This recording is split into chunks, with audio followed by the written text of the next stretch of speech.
আমার বাংলাদেশ আমরা এটা বলতে পারি এখন বুক ফুলিয়ে। আমাদের যে সাফারিং এটা 17 বছরের সাফারিং। বাংলাদেশের মানুষের মালিকানা ফিরিয়ে দিতে হবে। স্বৈরাচার ফ্যাসিস্ট এর পতনের 1 মাস পূর্ণতা পরে একটা আলোচনা সভা। এখন মনে হয় আমার বাংলাদেশ দলটির নামের সাথে আজকের প্রেক্ষাপটের একটু খুব বেশি মিল আছে। আমরা মনে করতেছি এখন বাংলাদেশটা এখন আমার, তাই না?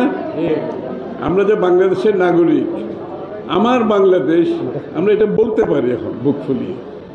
যারা জীবন দিয়েছে, যারা রক্ত দিয়েছে, যারা পঙ্গু হয়েছে, যারা গুম হয়েছে, যারা চাকরি হারিয়েছে, যারা ব্যবসা হারিয়েছে, যারা বাড়ি করে থাকতে পারে নাই, যারা ধান খেতে থেকেছে, বেড়িবাঁধে থেকেছে, সীমাহীন, আমি বলতে গেলে এগুলো শেষ হবে না।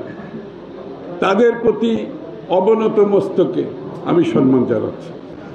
আজকে ঘুম থেকে উঠে হঠাৎ করে কেন জানি মনে হচ্ছে আমি কি এখন জেলে আছি কিনা। আমি চারিদিকে তাকিয়ে দেখছি আমার একটা রশি ছিল, ওখানে আমার টাউল সব ঝুলতো, প্যান্টে।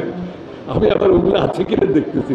তখন ভাবলাম না, আমি তো আমার বেডরুমে আছি, আমার বাসায় আছি। এইরকম একটা দুঃস্বপ্নের সময় আমরা সবাই কাটিয়েছি।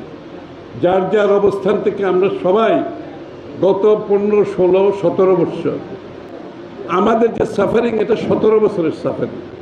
গুম খুনের মধ্যে, জেলের মধ্যে, মিথ্যা মামলার মধ্যেও বলেছি একটা, কি বলেছি, বাংলাদেশের মানুষের মালিকানা ফিরিয়ে দিতে হবে।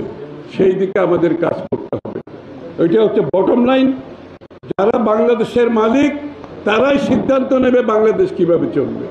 আর আমরা যারা রাজনীতি করি আমরা তাদের কাছে গিয়ে বলবো আমরা তাদের জন্য কি করতে চাই, আমরা কি পরিবর্তন চাই।